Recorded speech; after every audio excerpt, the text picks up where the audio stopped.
Let's get credit savvy. Whether you're a beginner, an intermediate, or a more advanced student of credit, I'm here to help you take your credit to the next level. Today's topic is identity theft and the different strategies that you can use to remove identity theft accounts from your credit report. One of the most simple strategies to implement is to complete what's known as an identity theft affidavit through the Federal Trade Commission's website.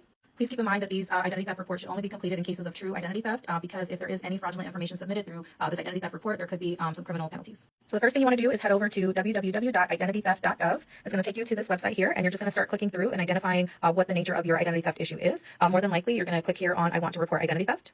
Once you do that, you're going to go ahead and click on all the different types of accounts that were used without your consent or authorization. So if you had credit cards, if you had loans like student loans, small business loans, car loans, apartment leases, debit, checking, or savings account, employment or tax fraud, telephone, mobile, or utility accounts, government benefits, or other types of accounts.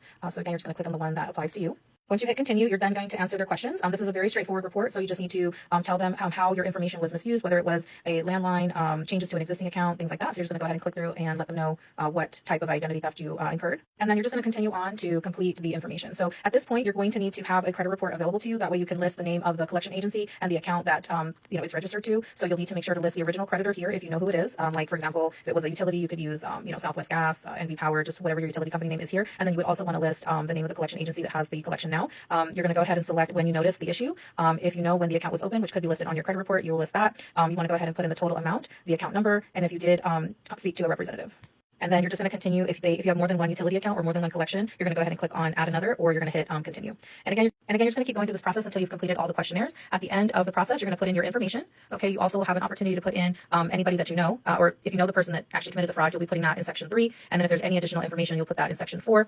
Personal statement will be section 5, which is going to be your opportunity to just make a statement as to what happened with the identity theft. That you just noticed it on your credit report, or you were trying to open an account and someone told you that you had fraud, or you had another account that was already established. So you're just going to put that in your personal statement, and then you're going to review your complaint. At the end of this process, you're going to be prompted to potentially set up an account. So I would recommend setting up an account. That way, in case you do have identity theft in the future, you can just log in and add to this identity theft affidavit. But you do not have to create an account. Just be sure to download a copy of your affidavit, because if you do not create an account, you will not be able to go back to the affidavit after you exit out of this page. So if you want to be able to access the ID theft affidavit after you close out your page here, then you'll definitely want to create an account. If you're working with me and my team, you'll then forward a copy of this report to our office. If you're not working with us, then you'll need to go ahead and forward a copy of this identity theft affidavit to the credit bureau and or to the creditors to get them to stop trying to collect the debt from you and to get it lifted off of your credit report.